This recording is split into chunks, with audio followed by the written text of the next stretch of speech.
I have this platform, and I'm somebody that has a voice of command, and the only way for us to be able to get better as a society and us to get better as people is love. And that's the only way we're going to be able to conquer something at the end of the day. It's not about the guy that's the so-called president of the United States or whatever the case. It's not about a teacher that you don't feel like care about what's going on with you every day. It's not about people that you just don't feel like that's want to give the best energy and effort to you. It's about us. It's about us looking in the mirror. Kids all the way up to the adults, about all of us looking in the mirror and saying, what can we do better to help change?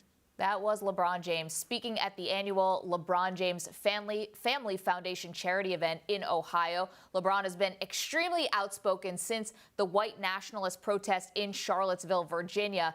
And Robin Lundberg, if we're talking about people from the world of sports, can LeBron James be the most effective voice possible? I think he's certainly the most powerful voice. He is the biggest figure in American sports. You could argue someone's voice may be more effective if it was from a source that was a little bit more surprising.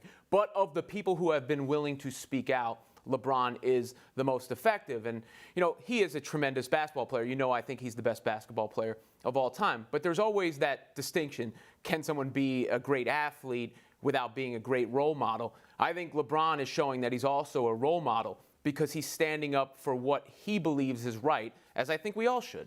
And I think what LeBron is doing is incredibly important. I mean, for his views, his social media reach is absolutely immeasurable. He knows that his words are going to resonate. But I think the people who are listening to LeBron, who are really internalizing what he's saying, I think those people are already either in his camp, are aligned with his way of thinking, or at least open to his way of thinking. I believe that the most powerful voice might be the most unexpected voice. We say this a lot, when we're talking about domestic violence issues in the NFL, for example. That's not just a woman's issue. If you're talking about white nationalism, that's not just for African Americans and for Jewish people and for gay people. This is for all of us to be fighting. Quite frankly, it is. When you have this kind of hate, it's for the people who are not being singled out. It's important for them to stand up as well. So for me, I'm thinking the unexpected voice here is someone like Tom Brady. I think it's someone like Bill Belichick. I think it's someone who who has not weighed in this arena. And if they are feeling passionate about it, I think that would do a lot in terms of spreading a different message, whether that's the message or not. If they were to say it, I think it would have a massive influence. I agree, but Belichick and Brady have already made it clear how they feel, even if it was tacitly doing so without standing in front of a microphone and explaining it. I mean, they were asked to do so and wouldn't elaborate. So of the people who have taken a leadership role, and I think that's what LeBron has done here, he has taken a leadership role. I believe he has been the voice that is going to resonate the most. Okay, we're streaming on Facebook Live. We already have your comments coming in. And listen, we see these comments, and every day when we talk about these issues where sort of, I don't want to say politics because I don't know if that's what we're dealing with right now, but let's just say the politics in general, when that crosses over with sports, we see a lot of people saying, just stick to sports. This is my escape. This is what I just want to be entertained. I don't want to have to think about these very heavy issues. Robin, do you think we're going to get to a place where we're past fans asking us and athletes to just stick to sports? Stick to sports is dead already. You're going to have people who are always going to tell you that. And I think it's insulting to tell another person that, look, first of all, this is sports.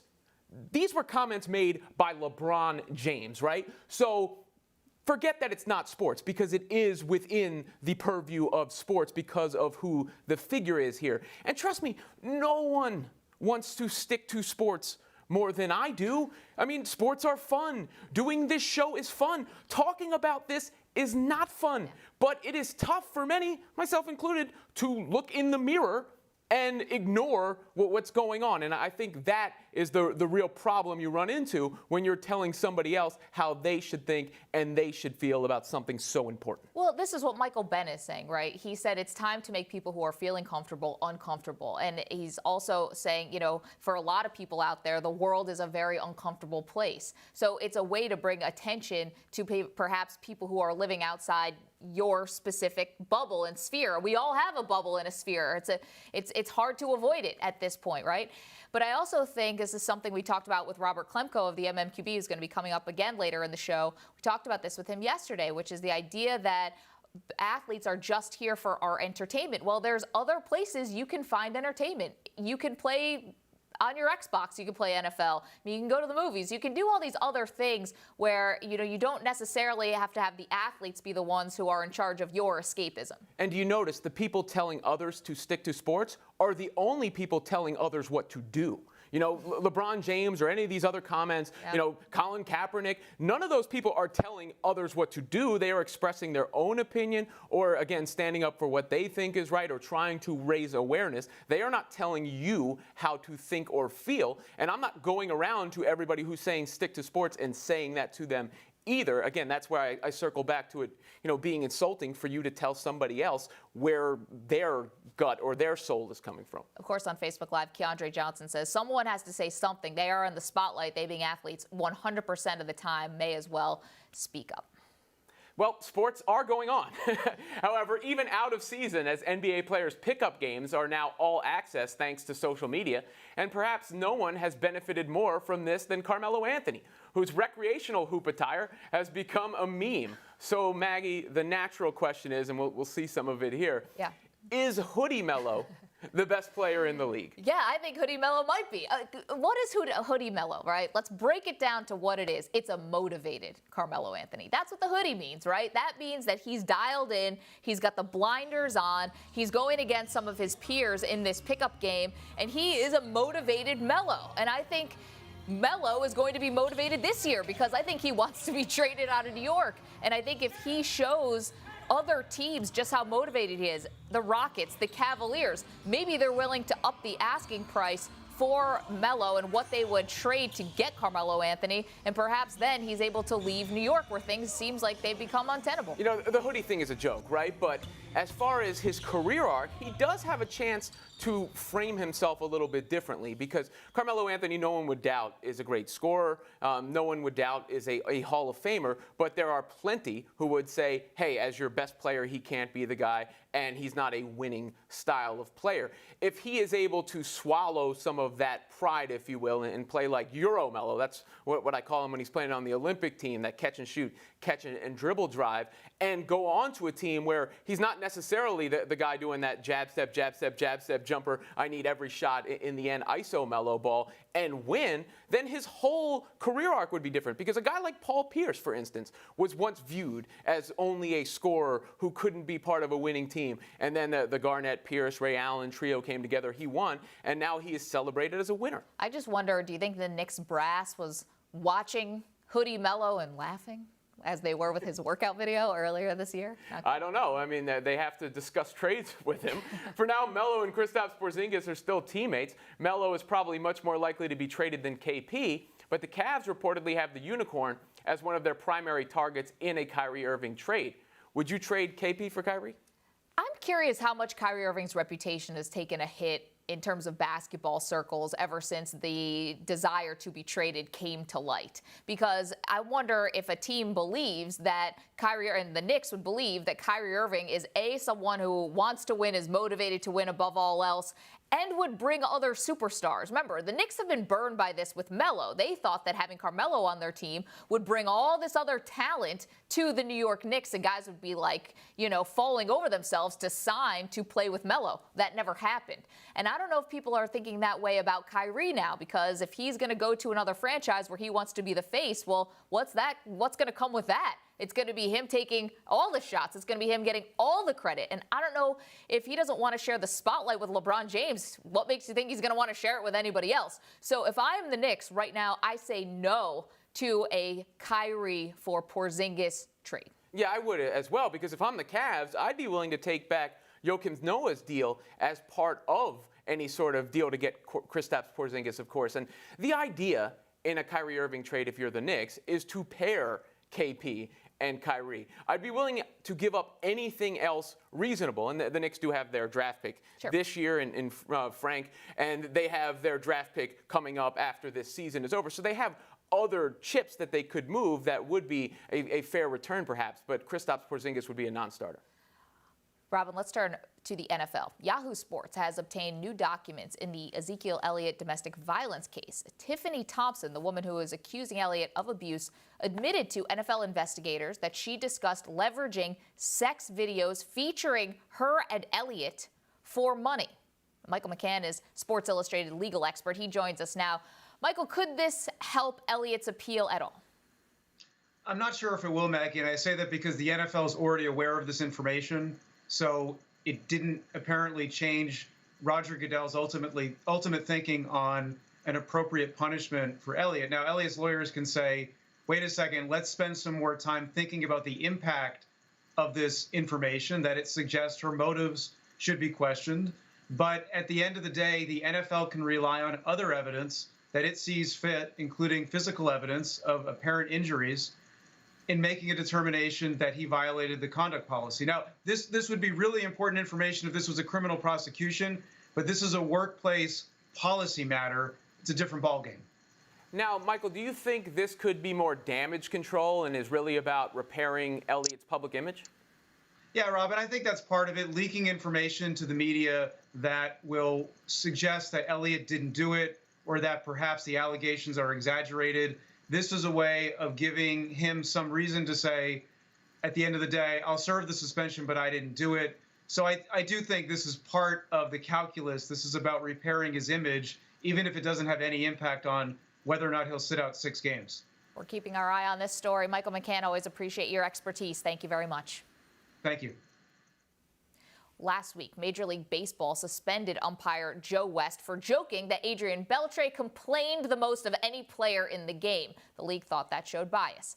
This week, the Tigers' Ian Kinsler is asking baseball to do something about umpire Angel Hernandez. Kinsler was ejected by Hernandez on Monday. On Tuesday, Kinsler unloaded on Hernandez and got brutally honest. He said, in part, I'm just saying it's pretty obvious that he needs to stop ruining baseball games. Candidly, leave the game. No one wants you behind the plate anymore. No one in this game wants you behind the plate anymore. None of the players. Robin, this is an all-star calling out an umpire who has a pretty low favorability amongst most of the players. How should MLB respond? Well, if you're talking short term, I think MLB should respond by some sort of punishment for the player. I mean, you have to try to maintain the credibility of your officiating and protect your officiating. I mean, every ball and strike, in a sense, is a subjective call. In the long term, I'm one of the people who believes in automating umpiring, especially when it comes to balls and strikes. I feel like the technology has to be out there or in development that could get that done and get it right so we can avoid these sort of conflicts. Okay, so Major League Baseball has a system in place to assess the umpires. It's called the zone evaluation system. Don't talk about it very much. It uses on-site supervisors, video reviews, semi-annual written evaluations, high-end technology, and of course incentives like playoff money, and then in rare cases, suspensions to keep track of how the umpires are doing. We know that since 2008, umpires have gotten better. Since they've implemented this system, they've gotten more accurate, which shows that perhaps there's still more room to grow. I agree with you that we have computers. We should be using them in any way we can take the human error element out of the game. So I'd like to see umpires not calling ball and strikes anymore, but still have them behind the plate for the theater of the strikeout and also to call foul and fair and call safe and out at home. But for Ian Kinsler, I don't think the players can be the ones to say, we want this guy out of baseball. They're too close. They're too clouded in their judgment. It's impossible for them not to be. They would have to bring in some way a neutral party who can look at this data and then say, should Angel Hernandez still have a job in Major League Baseball? Now, what is complicating this matter more than anything is that Hernandez has sued Major League Baseball for racial discrimination. He is Cuban-born. He's saying that minority umpires are not getting the advancement opportunities that others have. There is no way he's going to get fired while he's suing Major League Baseball for racial discrimination. I can tell you that will not happen.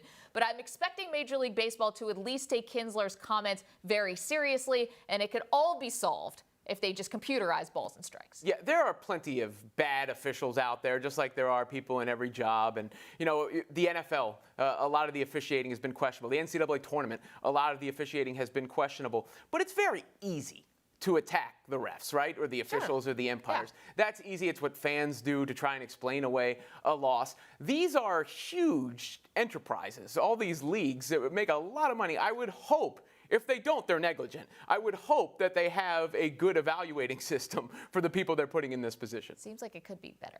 No matter who is behind the plate, strikeouts are on the rise this season. Here's a look at why. It's been hot this summer, so it's nice that MLB pitchers are fanning so many batters. In fact, for the 10th consecutive season, the league is on pace to set a new strikeout record.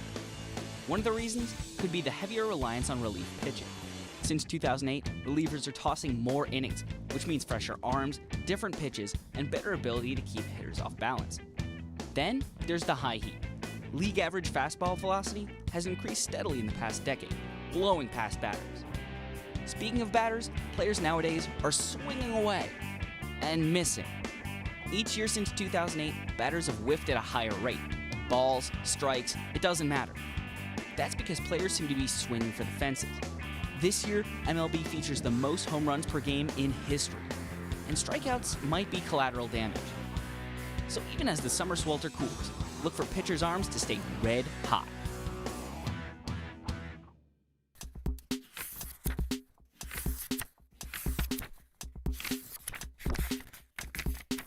Now let's get a report from NFL training camp. Our own Robert Klemko has been spending time in Denver and all around the state of Florida. He's brought to us courtesy of Toyota. Let's go places. Robert, you're in Jacksonville right now. So let's start with those Jags.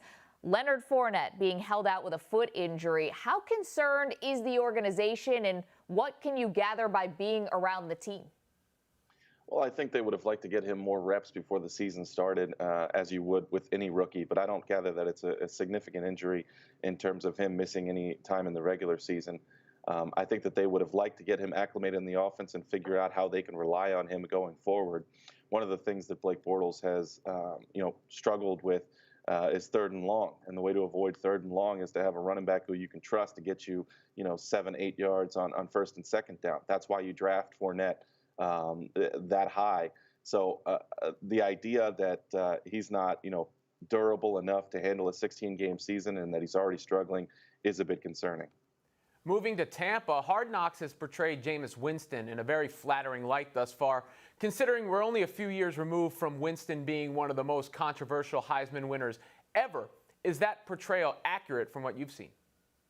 Well, I think what we know about the NFL and NFL films is that it's a PR wing for the league.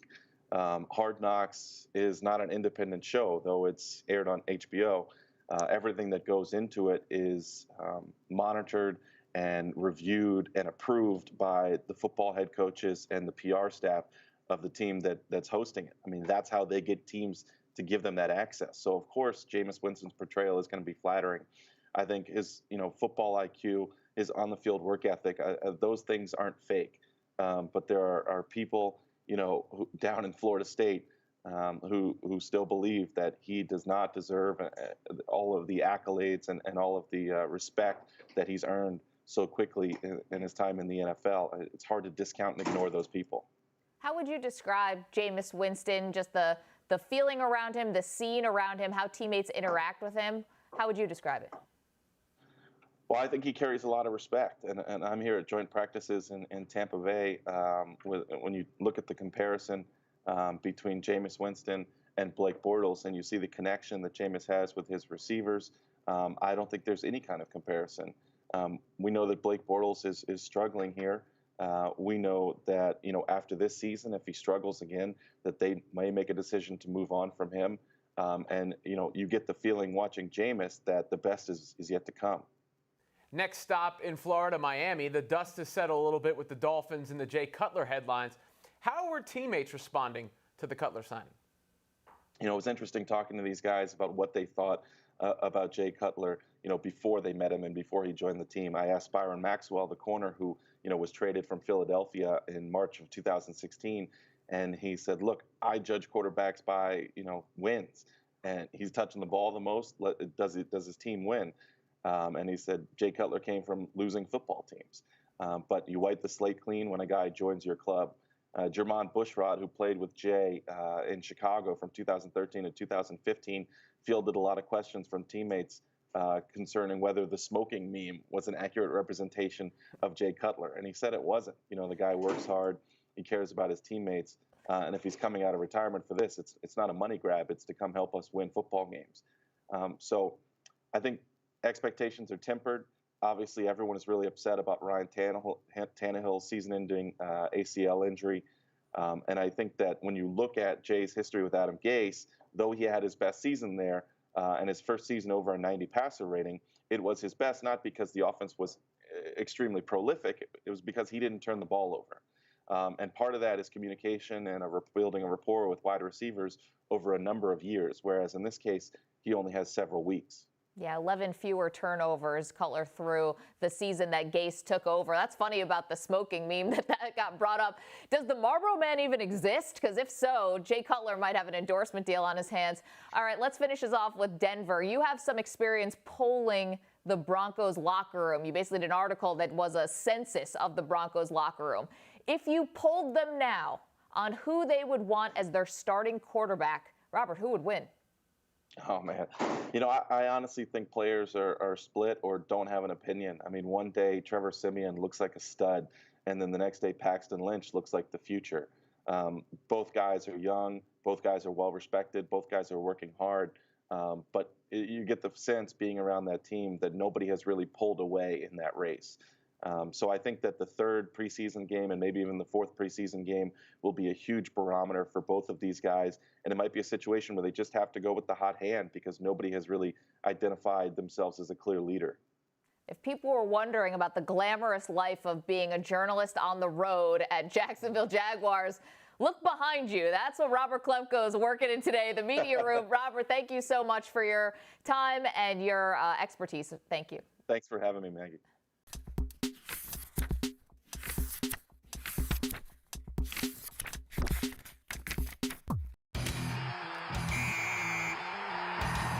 This wasn't supposed to be a banner year for rookie quarterbacks. Teams drafted them high, but they were developmental guys. Preseason week 1 might have changed that. Once fantasy afterthoughts, now the rookies are in play as potential week 1 starters. Let's break down the rookie class. Number 2 overall pick, Mitchell Trubisky. The Bears signed veteran Mike Glennon in the offseason and were supposed to wait for Trubisky.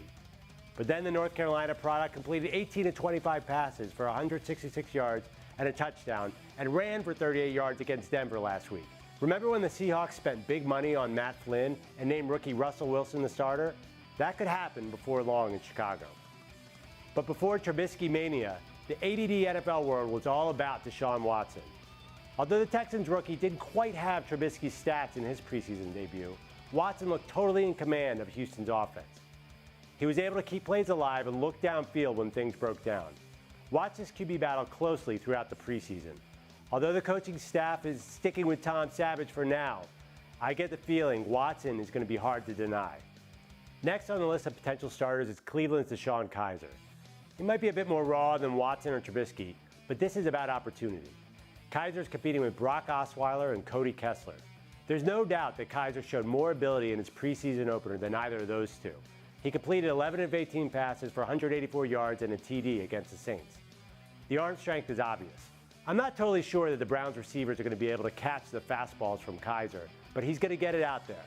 If he shows enough progress, he could beat out the veterans and start as early as week 1. Lastly, there's Patrick Mahomes in Kansas City. Mahomes is in a different situation than the other rookies. He's behind a proven winner in Alex Smith, and the Chiefs are loaded with veterans and have to win now. But Mahomes showed flashes over the weekend as at least worth considering in a dynasty league. The number 10 pick might have more talent than anyone in the class, although you're probably going to have to wait a little while to see it. You could say that I'm overreacting to preseason games, but Dak Prescott was impressive last August, and look at the year he had. If you play with 2 QBs or you're in a keeper league, you have to take these guys seriously and watch their development closely over the next 2 weeks.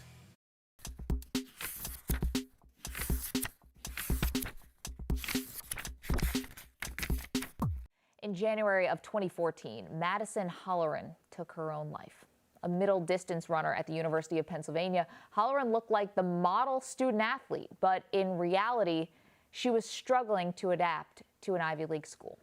Kate Fagan has written a new book about Madison Holleran's life, looking at the factors that may have contributed to her suicide. It's titled What Made Maddy Run. Kate joins me right now. This is just such a tragic story. What made you want to go report it? Well, I actually felt like I had a lot in common with Madison. I'm certainly not, luckily for me, the extremes of like dealing with depression or any sort of brain chemical change. But I mean, I played hoops at the University of Colorado, and I had dealt with a lot of anxiety. I tried to quit. I was really shocked at the transition from high school to college and how difficult I found it. I felt like there were so many pieces of this story that mirrored my own, and I wanted to look into it further to see if there was anything like I could explain on a broader platform about why this happened. From the outside, Madison seemed like she was doing really well in her life, yet to her family and friends, she was very vocal about how much she was struggling. Could they have seen this coming at all? That's like the toughest question. It's the one I know that they ask themselves every single day after this first happened. I mean, and I've tried to learn a lot about suicide and speaking to so many professionals. I mean, you can always look in the rearview mirror and say, like, I could have done something else. And the one thing I learned in this process is, like, it's not as if someone just has their mind set up months or weeks in advance and there's nothing you can do about it. Like, there is hope up until the moment when, you know, somebody actually takes this act. So, but specifically for Madison, I mean, there are certain moments where you're like, well, should she have gone back to Penn for her second semester? You know, I've talked to her dad and he's like, I wish I knew that she could have like taken a time out from Penn, like a hiatus, and still gone back 6 months later. Ultimately, what do you think drove her to take such a desperate act? And that was something that, as a journalist, and I think you can probably relate to this, like, that was my goal when I first heard about this story. I can remember the first months of reporting it, like walking on the Philly streets, going to the parking garage and feeling like I had like a puzzle and I was trying to put it together. Like, I thought that I would find the answer.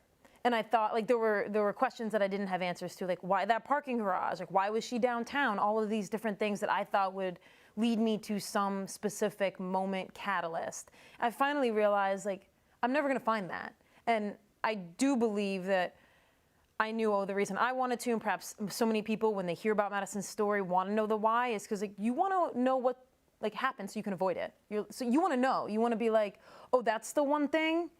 Okay, well, I'll avoid that one thing, and then therefore my outcome won't be the same. But, like, that's not how this works. And that's what makes mental illness so complicated. You mentioned the parking garage, because she jumped off the top of a parking garage, leapt to her death. She left some gifts for family and friends, and one of them was a book that was actually a little puzzling to her parents. Yeah. Do they have closure on what happened? I think their closure is the foundation and, in some ways, helping moving forward. I mean, there are all these like things that they felt like were clues that Madison left that maybe they pursued in the first months. And then they just got to a place where they're like, none of this is soothing.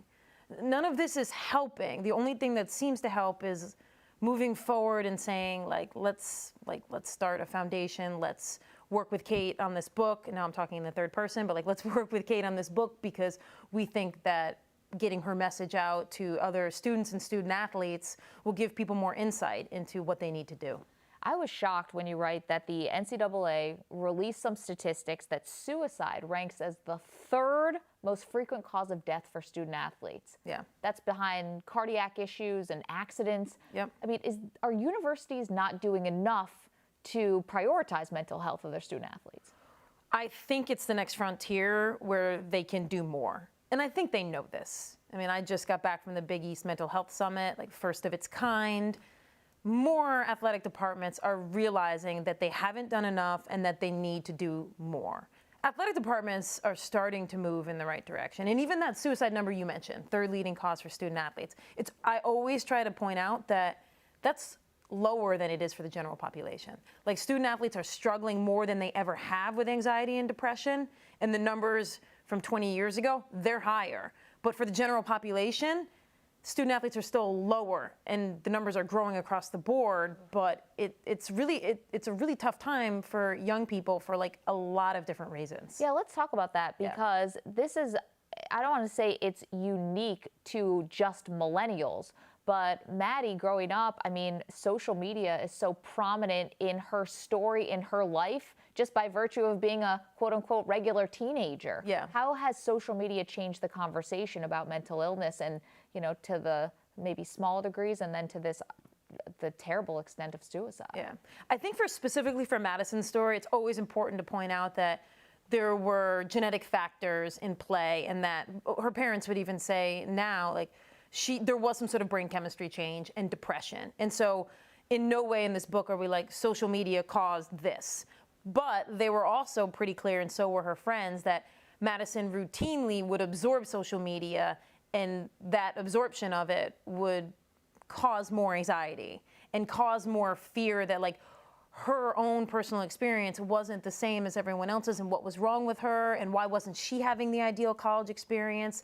And I think that specific point, the amount of social media that iGen, as some people are calling it, like 15 to 24-year-olds right now, are consuming, we don't know how that's impacting their brains. The book is called What Made Maddy Run. Congratulations on this book and telling this story, which was so layered, but you did it with nuance, and I think did a lot of justice to the life that she lived. Thanks, Maggie. Appreciate it.